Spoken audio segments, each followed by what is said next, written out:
Rob, thank you for that more than generous introduction. So I've been introduced a lot in my life, and I've never felt better coming to a podium after an introduction than that one. Thank you very much. That's I felt our personal relationship in it. Thank you very much.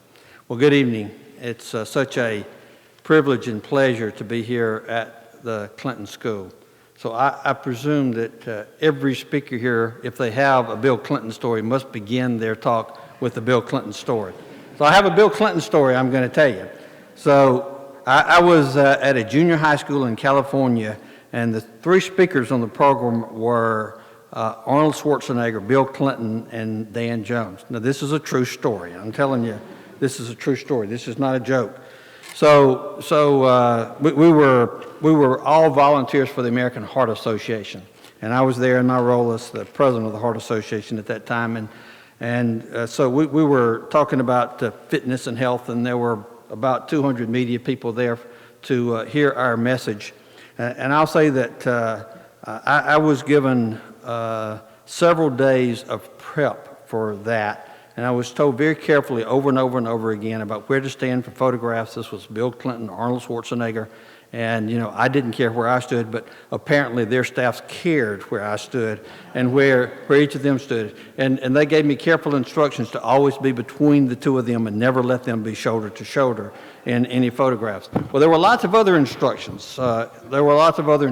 Including that we were all going to get introduced together before we went out on the stage. This was a very small stage in a junior high school, a little bit smaller than this stage.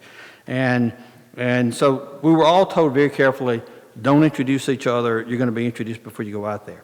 So, President Clinton speaks first. He does this talk, no notes, does this great talk. And then at the end of his talk, he introduces Governor Schwarzenegger. So Governor Schwarzenegger comes and he talks, and he's got a notebook. He's got a big notebook, and he's just going through that notebook and turning pages.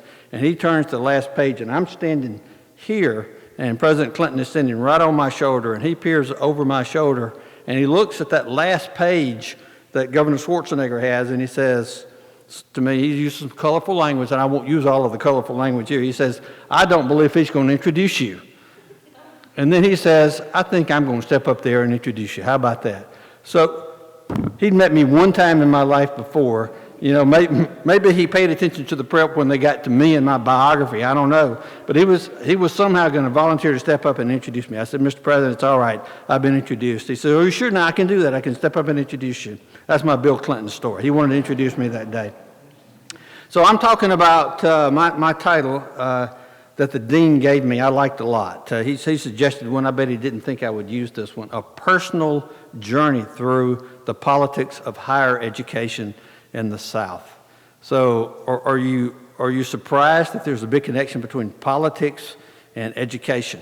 So here we are, the former chancellor of the University of Mississippi in Little Rock, Arkansas, and think about what those two places in this country, the roles that they played in the social change of racial integration in first K-12 education and in higher education in our country. Those two communities were at the point of the sword on racial integration, and I'll have to tell you that it gives me chill bumps, the thought of the opportunity to be in this place and talking about the politics and the political interface with education. Now, I'm going to tell some of my story, and not all of my story is happy, and you'll understand that I'm giving you my point of view, and there are other people who probably have different opinions about some of what I will say.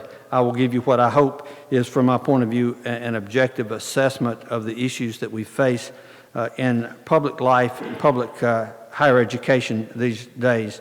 But in K-12 education and higher education, you can't separate politics from public education. Let me give you some examples.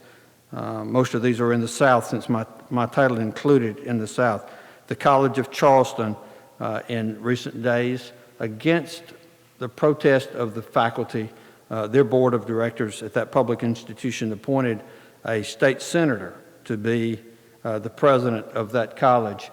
Not an experience in higher education, someone who had spent his life in the political arena. made the faculty very unhappy.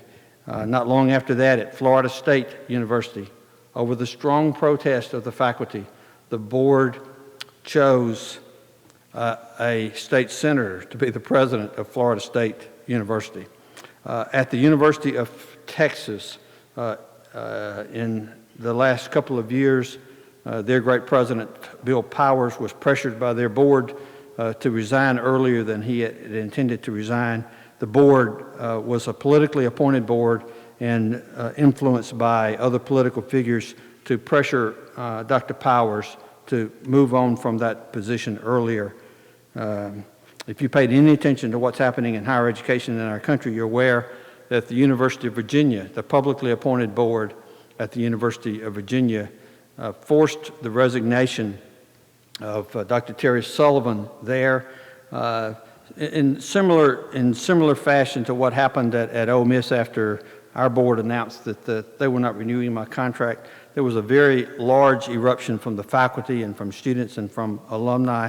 There, the board had crossed ethical and legal lines in the way that they had forced her resignation. And so with that being made publicly aware, they were forced to step back and to offer her the opportunity to continue as president. And I'm grateful to say she is still there as president of the University of Virginia. University of Iowa is not exactly in the South, but the illustration is too good not to use. Just in the last month, they had 4 finalists for their presidential position. The Faculty Senate at the University of Iowa passed a resolution unanimously asking the board not to appoint one of the 4 candidates who were finalists.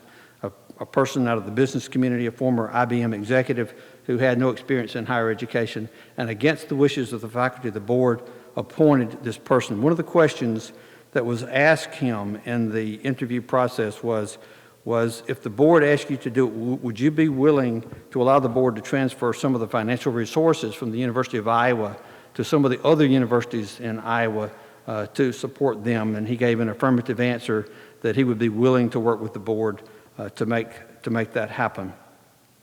These are difficult days in decision-making in public higher education. I'll talk about some of the particulars about my relationship with our publicly appointed board in Mississippi and some of the principles that I think that all of us as citizens need to be paying attention to in the policy of higher education. So there have been dramatic changes in this.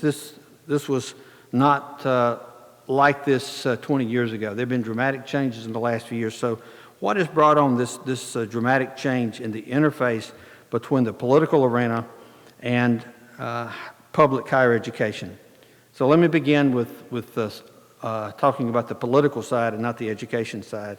So I believe one of the pivotal changes that has taken place is the stronger influence of money in elections. And people who are running for office more and more are looking for more and more people to give them money and making more and more promises to those people. And many of the people who have the capability of giving support financially to a campaign also have interest in being on boards. It may be as simple as they want good tickets to the football game. It may be as complicated as their friend has a business and they'd like to see their friend's business have more opportunities to do business with universities or particularly academic medical centers in their state. But as money has become more and more a part of political campaigns, there's been a stronger influence of business and political influence in the appointment of members to boards that govern higher education. Now, these boards are different in every state. Here in Arkansas, there's a University of Arkansas system, and you know some of the parts of that here. In the University of Mississippi, there's a board that's appointed by the governor that oversees all four-year colleges and universities, public colleges and universities in Mississippi. And it's that way in many of our states that there are boards that govern not just one university, but they have responsibility for several universities. One thing that interfaces with that, the change in the use of money, is that there is less government funding, less public funds that are going to support public higher education than in the past, adjusted for inflation. The growth of Medicaid spending in states has made less money available. The politics that lead to tax cuts or the inability or unwillingness to raise taxes has made less money available as well. This influence of less money and the boards having more political and business influence has brought pressure on all kinds of things. And one of the things that is that's now moving to the education side, one of the dramatic changes in higher education has been the shift of preference of where students will go to school from regional universities to flagship universities. So 20 years ago, the small regional universities, often in small towns and rural communities, drew a lot of students because of the ease of transportation and so forth. In today's society, those issues are less important, and more students want to go to a large university. They want to go to a university that has robust academic programs. They want to go to a university that has strong Greek availability, and many of them want to go to a school that has large, nationally recognized sports programs. And so you have a big shift. The Washington Post had a story last week that listed the fastest growing flagship universities in the country. So here are the three states that were at the top of the list in the Washington Post story. Number one in growth since 2000, since the beginning of this century. Number one in growth, University of Alabama. Number two in growth, University of Mississippi. Number three in growth, University of Arkansas. Now, so, 20 years ago, if you had told people that the three fastest growing flagship universities in the nation would be in Alabama, Mississippi, and Arkansas, people would have said, "You're nuts. You're nuts," right? Right? But it's happening for all kinds of reasons. The economy is having people make fewer choices to go to expensive private institutions, and so families are looking for value in education, and the flagships in southern states are providing that value, and people are responding to that. But this shift that's taking place is causing more and more tensions within higher education and the boards that govern those. There's a widening gap between the regionals and the flagships in academic quality, and this is not a small part of it. There's a widening gap between the regional universities, the smaller universities in the states, and the flagships in athletics, especially athletic funding. So when I began as chancellor of the University of Mississippi in 2009, we had an athletic budget that was about $40 million a year. 40,000. Yeah, 40. Yeah, you can't hire a coach for that, can you? Yeah, it's $40 million a year, and this year our athletic budget is somewhere north of $90 million. So that's in 6 years. We've gone from 40 million to 90 million. And I'll just say that the smaller, non-Power 5 conference schools have not had that kind of growth in their budgets. And so just 5 to 10 years ago, the financial difference in those universities' athletics departments, maybe twice as much or 3 times as much. Now it's 10 times as much, 15 times as much. And there are growing tensions that are real now. If you're a football fan, you understand that. If you're not a football fan, let me explain that for a lot of people in the southeastern United States, football is all that matters, right? Football is all that matters. And this gets tangled up in politics and in political decisions made about higher education. The tension between university leaders and public boards these days is a common issue. So what's happened with me is not the first time that's happened, and it won't be the last time that it's happened. Our board had some disagreements with me. There are 3 other, I'll say this carefully, there are other university presidents in the Southeast who've had some disagreements with their board and resigned or made some decisions to move on. these three very fast-growing universities, University of Alabama, University of Mississippi, University of Arkansas, all have had leadership changes in the last year or so. And the growth that we have experienced, and I know it's hard to say in Arkansas this week, the success of football programs. Okay, so so Alabama and Ole Miss have had great success in their football programs, and Arkansas has hope, right?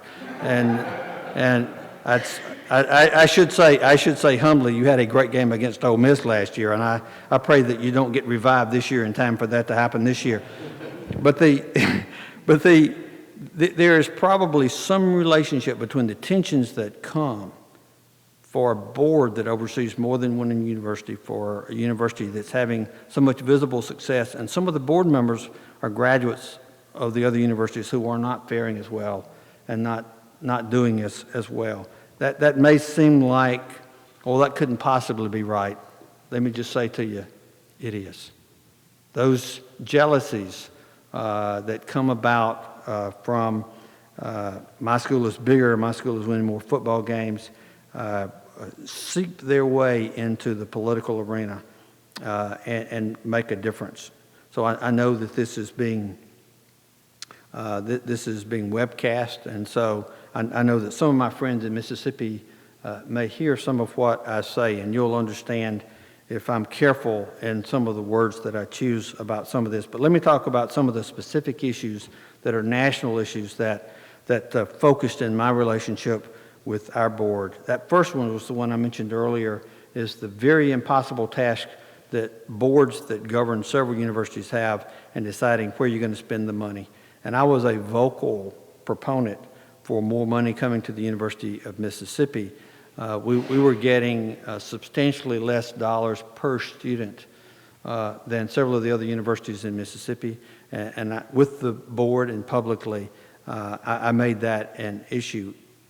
I was honest in saying that it was a difficult dilemma for the board, but we had a performance-based allocation program in place for how the board would allocate those funds, and the board chose to make ad hoc decisions that diverted money to the other universities.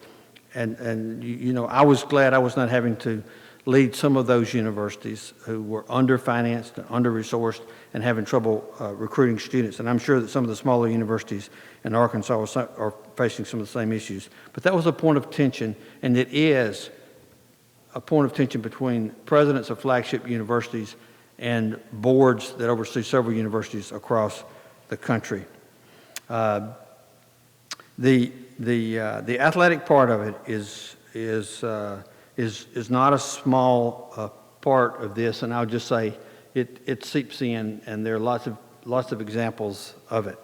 There's an old joke among college presidents, you know, that you don't want to go to a university that has a medical school or a football team, and you know, I can tell you they're both big headaches because a lot of money involved in both of them, and so the joke is that a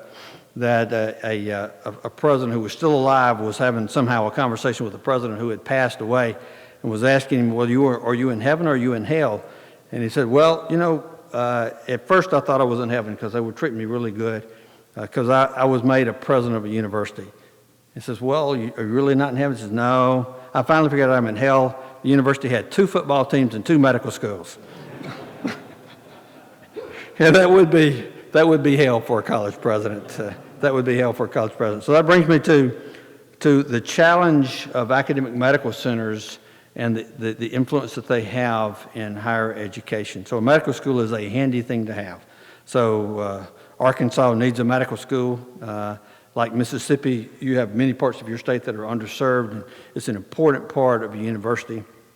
But these academic medical centers have gone from being a small to medium part of a university to being the financial drivers of universities. So the University of Mississippi Medical Center makes up about 2/3 to 3/4 of the budget for the University of Mississippi. So our overall budget's around $2 billion, and over $1.5 billion of that is straight in our medical center. The same is true as healthcare has gotten more and more expensive and bigger business. So this has become big business. When the board at the University of Virginia began considering that they would ask Terry Sullivan to leave there, one of the primary issues was the board's anxiety about the financial status of their medical center in Charlottesville, Virginia. Our board in Mississippi had increasing anxiety about a university medical center in a poor state that had not expanded Medicaid, that was working in an environment where the financing of medical schools was uncertain. And in a good year, we would have a margin of 1 or 1.5%. And for the business people on the board, you know, the idea that there would be $1.5 billion business that had a margin of 1% scared them to death. So I had led our medical center before I became chancellor. I'm a physician and spent my life in medicine, and I'd spent 6 years in that leadership position, and so I was in the position to say, in my role as chancellor to the board, it's going to be okay.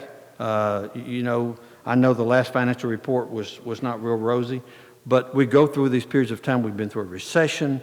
Our uninsured numbers went up because of the recession and people losing their jobs, but it's all going to be okay. I'll just say that eventually the board at the University of Virginia lost their patience with their president over that issue, and that was our board's main issue, publicly stated issue, in their decision to not renew my contract.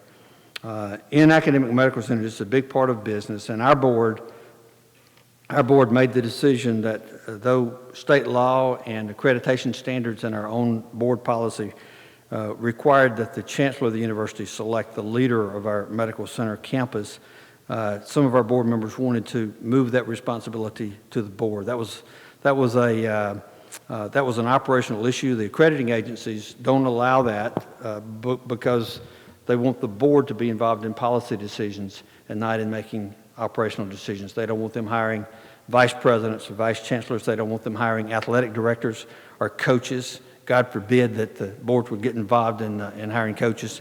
Those of you who know who Hugh Freeze is, there's my real claim to fame. I hired Hugh Freeze as the football coach at the university. I did not hire Houston Nutt, all right? I did not make that decision. I made some other personnel decisions regarding Houston, but I did not hire him.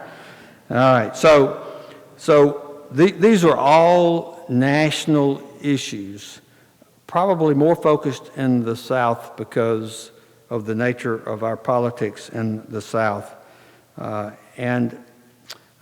These are real problems. So let me be sure, in case you're feeling too sorry for me, I'm a happy guy. I don't have any regrets about the decisions that I made.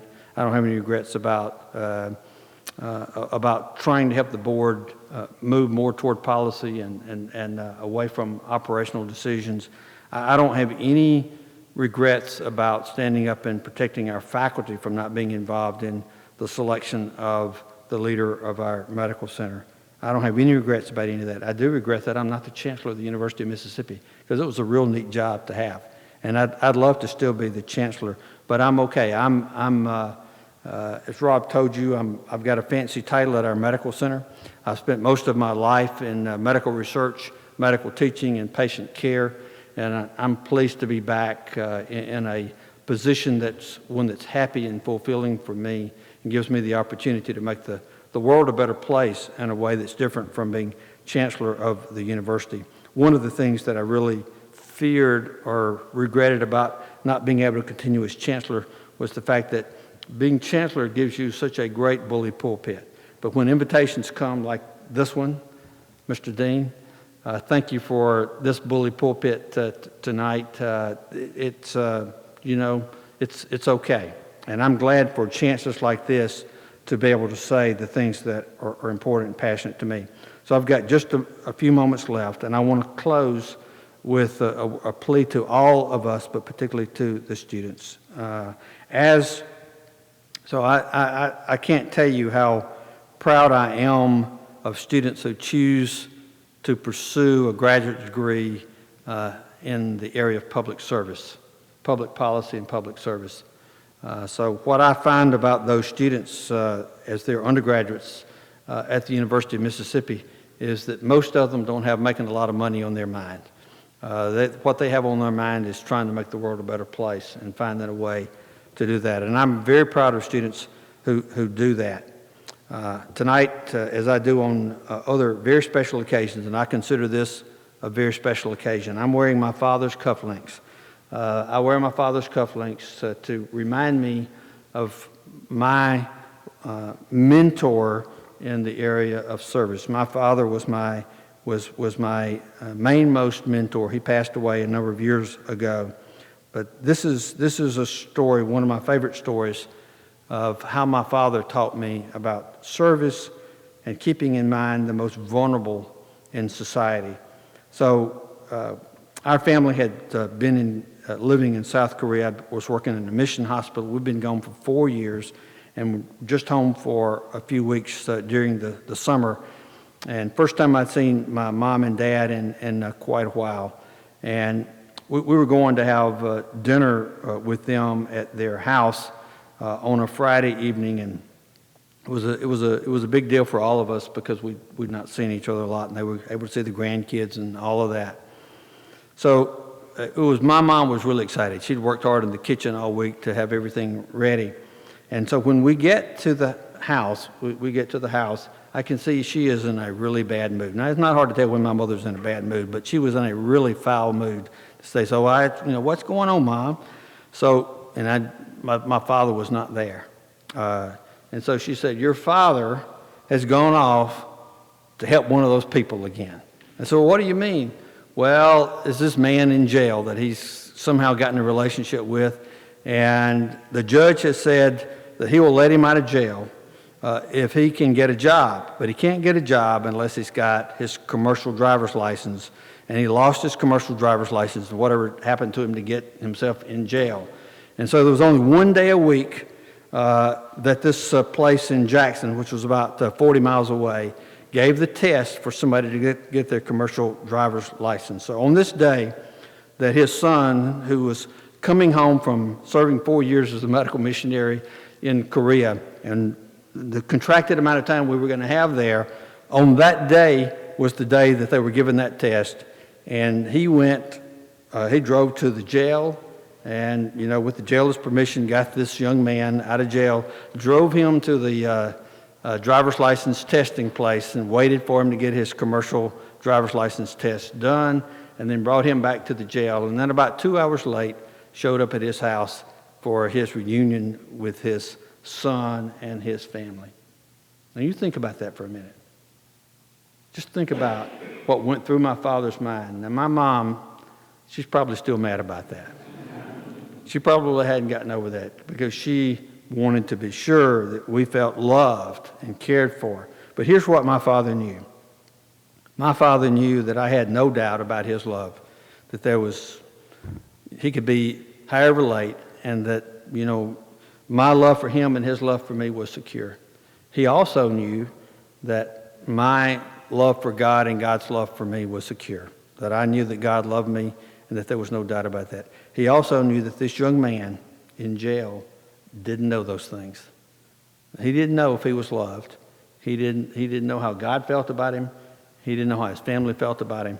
And my dad decided that was the day that he needed to be told that somebody cared about him. So let me say to all of us who are here tonight in this wonderful place that is here to help us all learn how to serve better. To the students, I say as you go through your life, to focus on all of society, but I ask you to keep a sharp focus on the most vulnerable in our society. That's where the real hard work is, but the real fruitful work is as well. You've been a great audience tonight. This has been a privilege to be here. Thank you very much for the opportunity, and I'm anxious to answer questions. Let me say, I'm a guy who likes hard questions, so anything you disagree with or anything you want to talk about higher education, God bless you, and thank you for the chance to be here.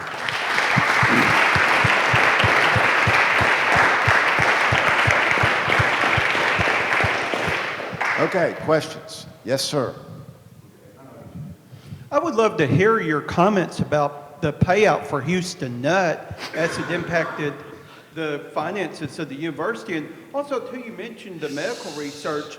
I know that Arkansas and Mississippi are two of the highest states with obesity rates and also with diabetes onset. And what are y'all doing at the medical school there as far as with the chronic diseases like that? Yeah, thank you. Thank you. Both great questions. So let me start with Houston Nut. So I will start by saying that my own personal feeling is that our nation has gotten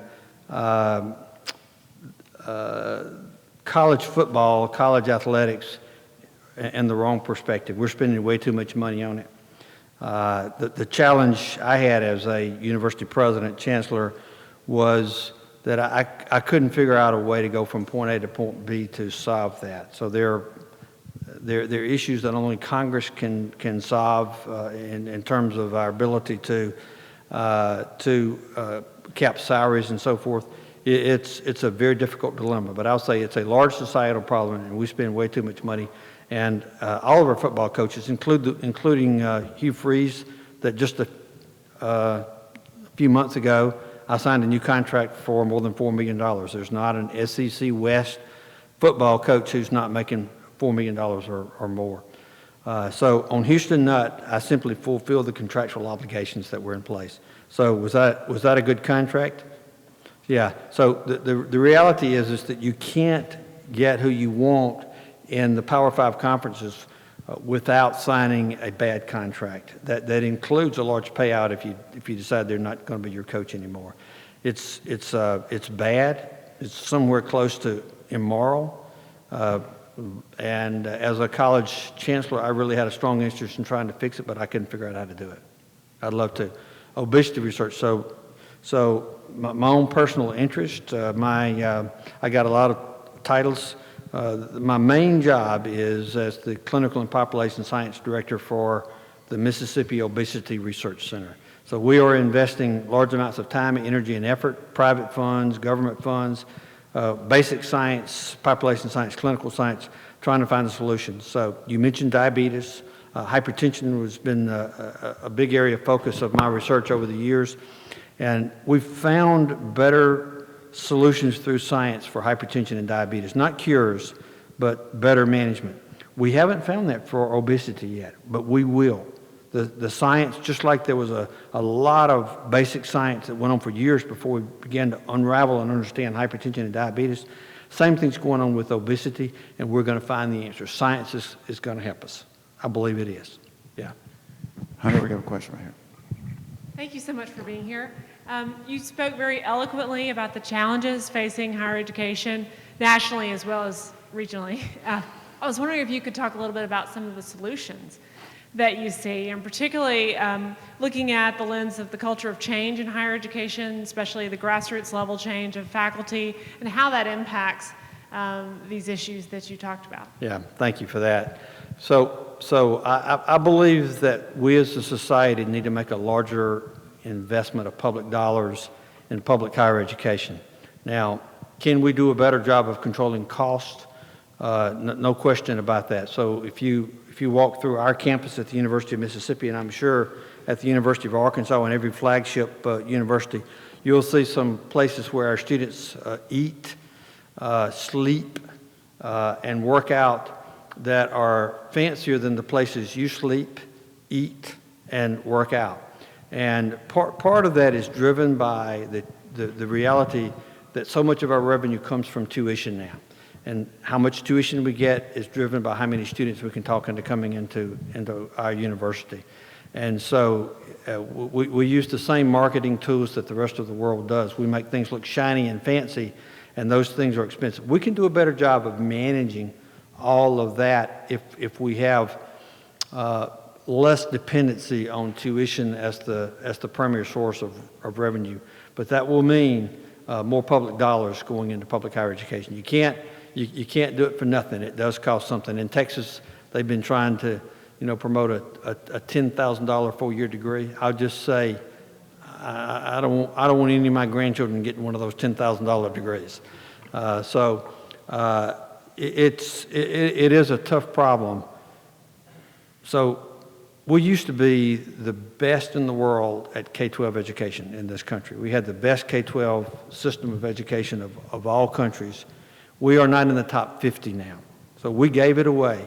So we quit investing in our public schools, K-12, and communities stopped supporting them like they had in the past.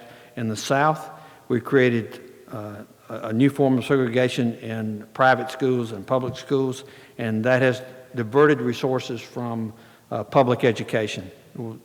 We are no longer number one. We still have today, we have the best universities, colleges in the world, but we are at risk of losing them. We do the best research through those universities in the world, but that can all flitter away if we don't make some new investments with public dollars into our public universities and colleges. And I think that's the key to it.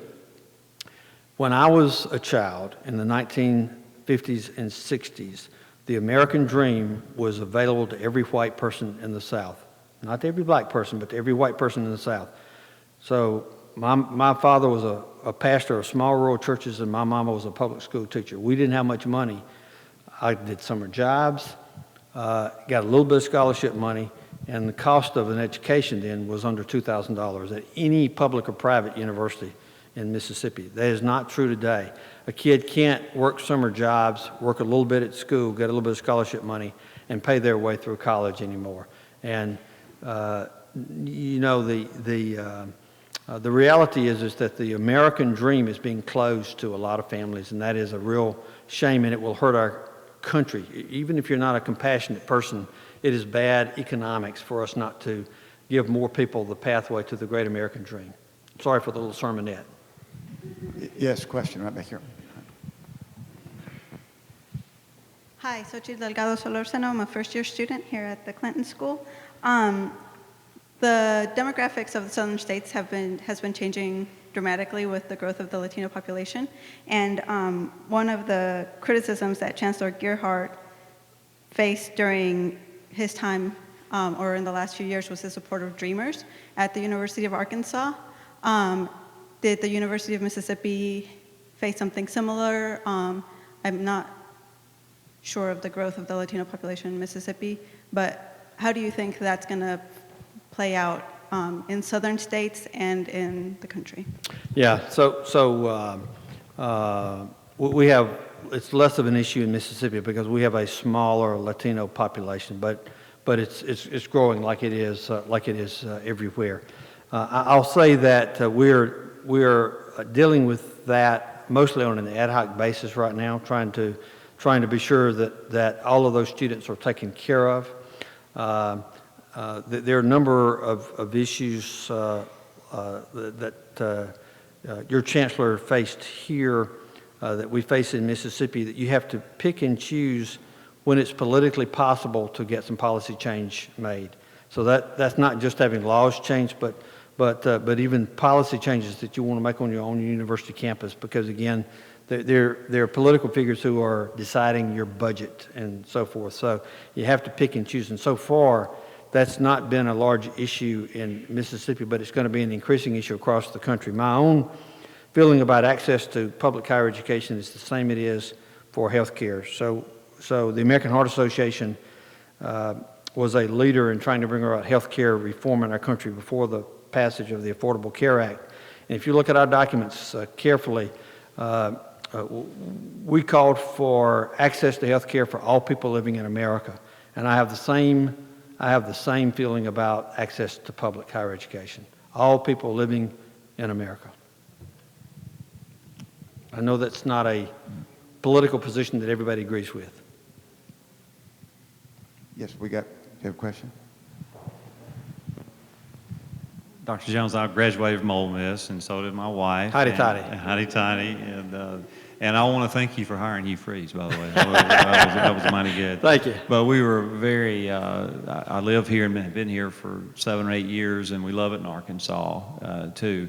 But I was very moved by what happened with you, and very sad to see you, and very much appreciate the wonderful job you did there. Thank you.